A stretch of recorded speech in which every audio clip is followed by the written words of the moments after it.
Hey everybody, this is Jim at SP500chart.com using time-honored techniques to understand modern markets and featuring daily technical analysis videos of the S&P 500 index. This is going to be the weekend review where we look at the past week and also what happened on Friday. And again, this video is available for subscriber and non-subscriber alike. Before we go on, got to remind you that the website and this video are for educational purposes only. Nothing stated at the site or in this video is intended to be used as investment advice. I can draw lines on charts, but you have to draw your own conclusions from your own research and make investment decisions that are suitable for your personal financial situation. I am not a licensed financial professional. I'm just a guy who draws lines on charts. So let's look at the S&P 500 chart and maybe a little bit more. Okay, here we are looking at the chart for the week of the 3rd through the 7th. And, you know, this was really kind of a fairly bizarre week, because this line right here, this purple line, was the what I was thinking was a neckline to kind of a double-headed head and shoulders right here. There's that line highlighted. And, you know, by all intents and purposes, when that line broke down, and it did so decisively on Monday, did so decisively on Tuesday. It looked like it did break on Monday, but it really got the steam going on Tuesday. It looked like, wow, we're going to pull back to this line around 1110, maybe a little higher, and then the markets will head back down. But that is not what happened. Instead, we ended up getting a rally that lasted for we had that late day surge on a Tuesday that really, I'll be honest with you, kind of defied logic. But hey, the markets commonly defy logic, and if the past 2.5 years have taught us anything, it is that those who think logically get punished by an illogical market. So you have to take the market for what it is and not try to make sense of it, not try to say, well, it was down today because of this, or it was up today because of this. Because, look, here's the deal, and I did a little opinion piece on this many months ago, but the headline writers who follow the financial markets will always be able to find a headline that justifies either a rise or a fall in the markets. So on any given day, if the markets behave strangely, you will find a headline writer that says the markets are up because, or the markets are down because of, They will fill in the blank. They will find something, and that sets up this feeling that the markets behave logically according to news cycles. Well, there is some truth in that, because the financial condition of the world and of the United States and of the world markets and the U.S. markets, there is clearly, there has to be a fundamental reason to keep things going up or down. But when we're looking at day-to-day turns, and when we're looking at trends and channels and patterns, these things sometimes will develop and seem almost impervious to news. So that said, I still think the wise course of action is to follow the technicals, because the headline writers will always be able to find a headline that matches the movement of the day. So anyway, what happened was we started out the week on the 3rd, and the Dow and S&P and NASDAQ were all kind of heading down lower. There has been some divergence here lately. I think you've probably seen it, particularly with the tech stocks and also the banks. So that tells me that things are really still in a state of volatility. People are chasing, I think, at this point. They're chasing down, they're chasing up, and I think the eventual outcome of this is likely to be um, a bad outcome for the bulls. And I'm saying that because of the pattern that we're in and the general tendency. It doesn't mean that it has to happen, because charts never tell you something has to happen. But this is what happened.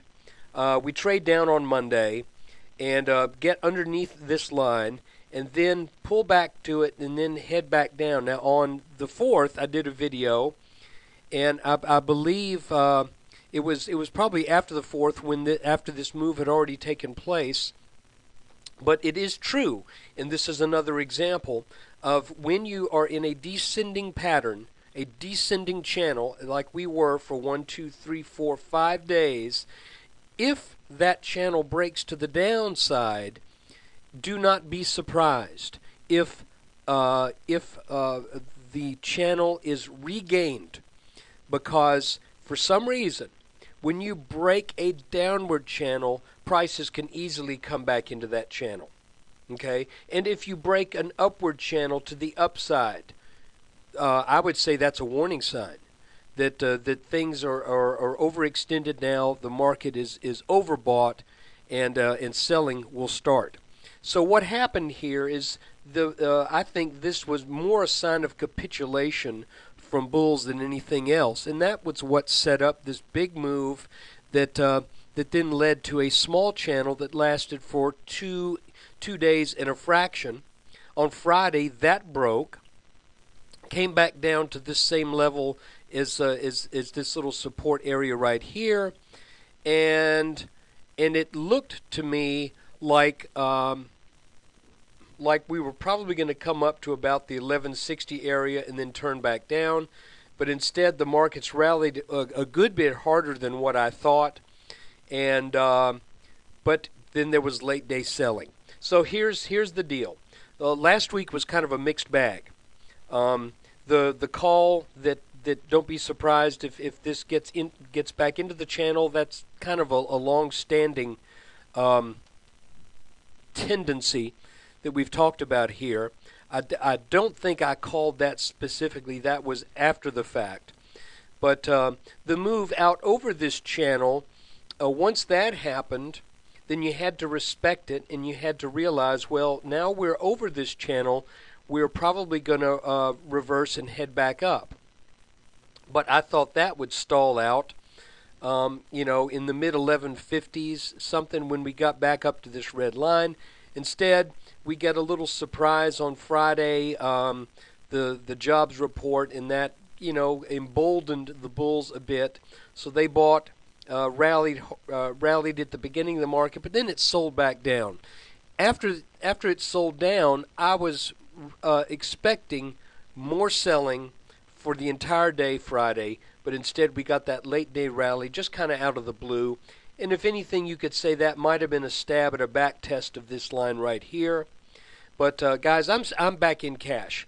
I sold my one long position on this rally here, and I also closed out a small loss in a short position.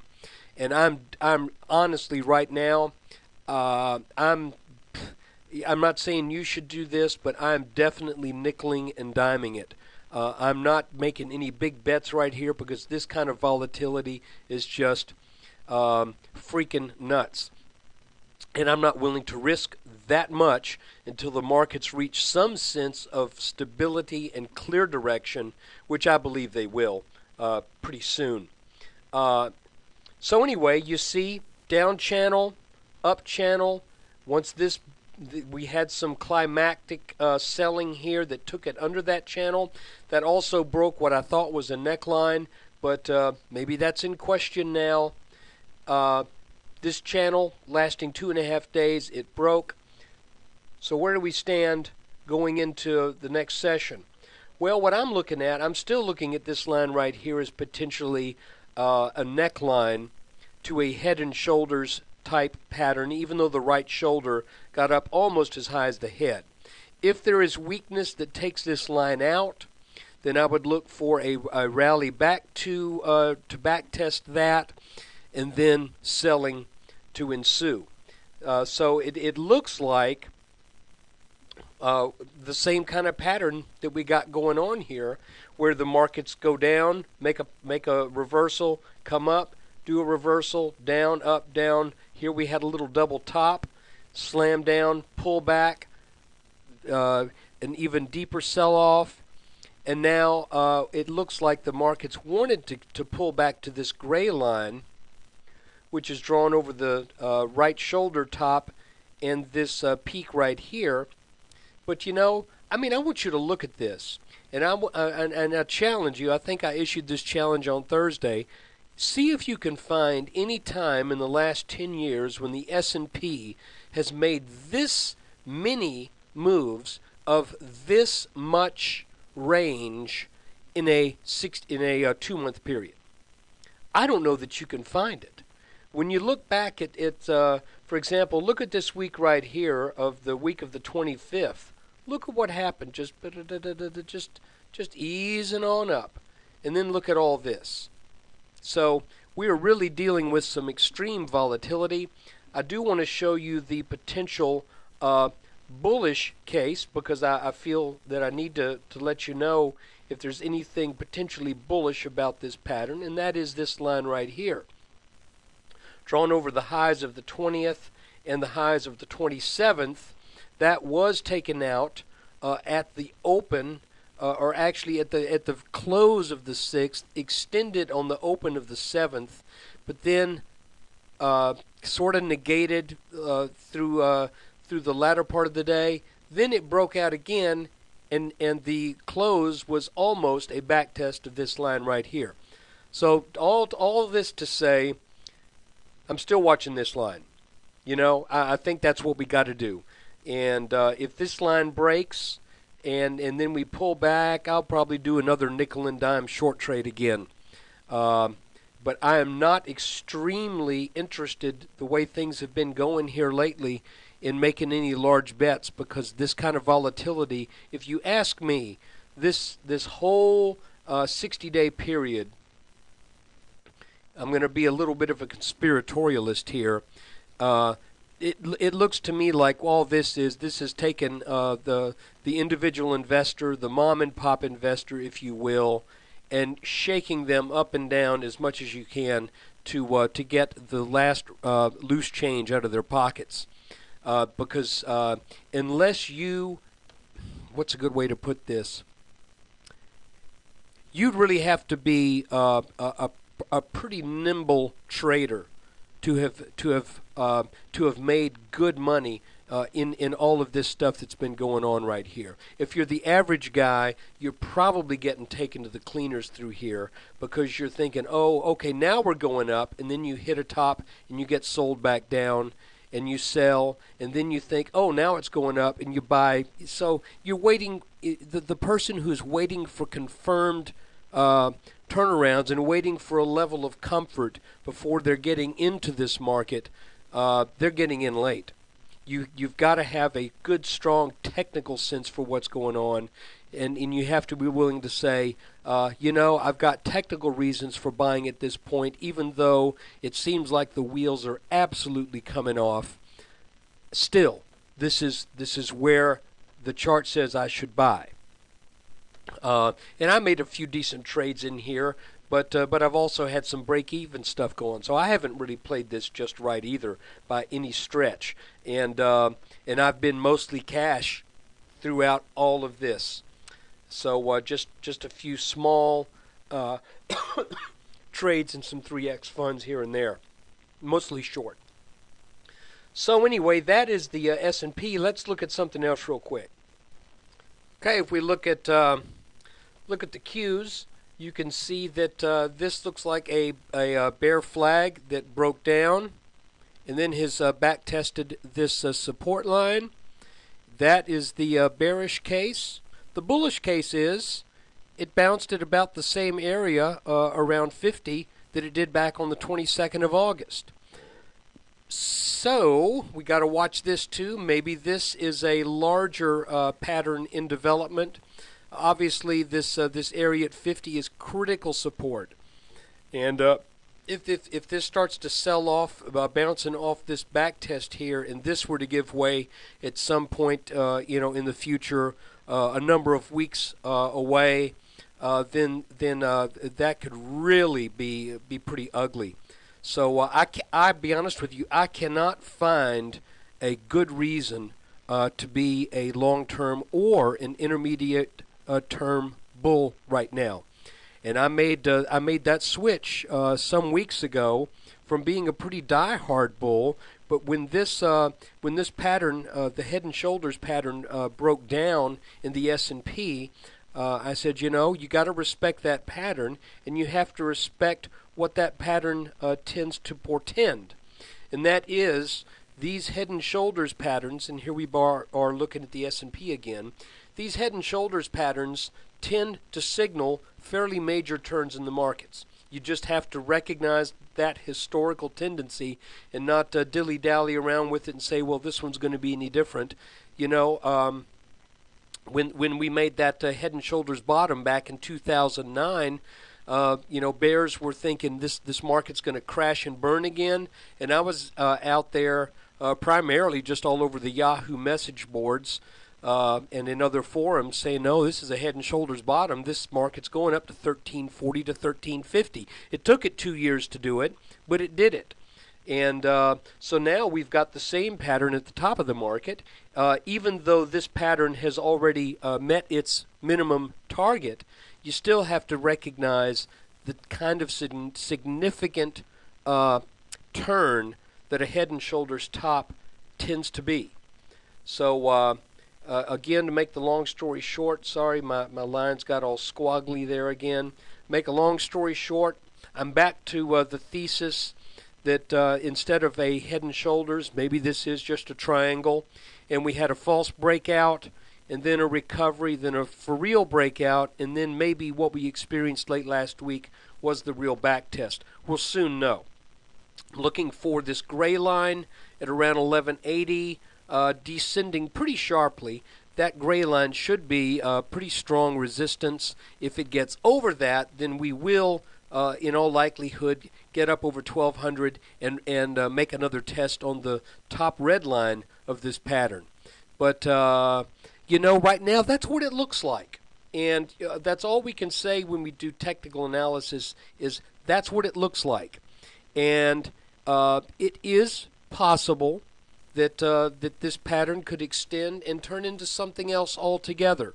But right now, this is all we got to go on, is what we've been given so far, and that's what it looks like. I also want to mention one thing real quickly here.